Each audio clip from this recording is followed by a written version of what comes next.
নেতানিয়াহুর গাজা দখলের পরিকল্পনার বিরুদ্ধে ইসরায়েলের রাজধানী তেল আবিবে বিক্ষোভ করেছেন হাজারো মানুষ। অবিলম্বে যুদ্ধ বন্ধ করে হামাসের হাতে আটক থাকা জিম্মিদের মুক্তির দাবি জানান তারা। এ সময় বিক্ষোভকারীদের সাথে পুলিশের সংঘর্ষের ঘটনাও ঘটে।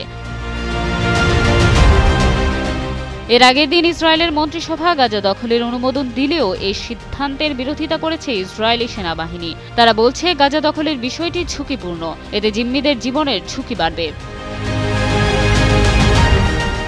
বিক্ষোভকারীদের দাবি, ইসরায়েলের অধিকাংশ মানুষ যুদ্ধ বন্ধ করে গাজায় জিম্মি রাখা 50 জনকে মুক্ত করার পক্ষে। তবে বিক্ষোভকারীদের এসব বক্তব্য প্রত্যাখ্যান করে নেতানিয়াহু বলেছেন, গাজা দখলের পরিকল্পনা আমাদের জিম্মি মুক্তিতে সহায়তা করবে। বসুন্ধরা টিস্যু অশুদ্ধতার বিরুদ্ধে এক বিন্দুও ছাড় নয়। গাজায় জিম্মি থাকা ওমরি মিরানের স্ত্রী লিশে মিরান লাভি বলেন, গাজা দখলের এই সিদ্ধান্ত আমাদের প্রিয় মানুষদের মৃত্যুদণ্ডের সমান। তিনি মার্কিন প্রেসিডেন্ট ডোনাল্ড ট্রাম্পের প্রতি যুদ্ধবন্ধে হস্তক্ষেপের আহ্বান জানান। বিক্ষোভে অংশ নিয়ে হামাসের বন্দিত্ব থেকে মুক্তি পাওয়া শ্যারন অ্যালোনি বলেন, চিরন্তন যুদ্ধের উস্কানিদাতা আমাদের সবাইকে বিপর্যয়ের দিকে ঠেলে দিচ্ছে। জিম্মিদের বাঁচাতে তারা কিছুই করছে না।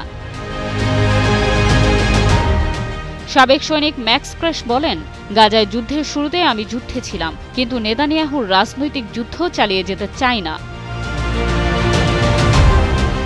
নেতানিয়াহুর গাজা দখলের পরিকল্পনার সমালোচনা করেছে ইউরোপীয় মিত্ররা। জার্মানি ইসরায়েলে অস্ত্র সরবরাহ স্থগিত করেছে।